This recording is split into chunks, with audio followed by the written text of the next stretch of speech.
All right, so you know how I'm always preaching that while you're working on stuff that you should always take a look at other stuff within where you're working. Case in point, this 2004 Dodge Ram 5.7 liter. I am doing a valve cover on it, and most people just slap the valve cover on it and torque her down, put the plugs back in, and send it out. Not me, especially with these 5.7s. You gotta check things out, and well, let's take a look. So as I said, I continually tell everybody when you're working on stuff, take a look at everything else. I'll say it till I'm blue in the face and to the day I die.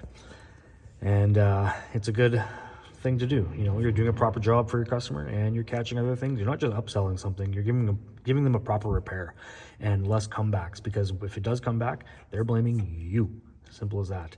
So, let's play a little game.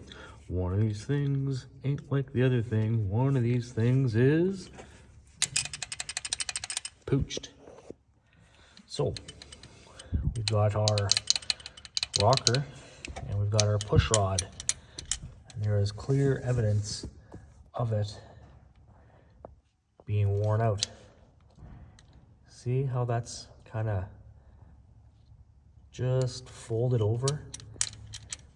All that shiny metal should not be present. This isn't something new. This has been going on for a long time. Now, a lot of people will say the HEMI tech. This is part of the HEMI tech. When this thing is running, these lifters are just humming away. So if you got one doing this, you know, a couple hundred RPM, a couple thousand RPM, it's gonna get loud and obnoxious. So that needs to be replaced.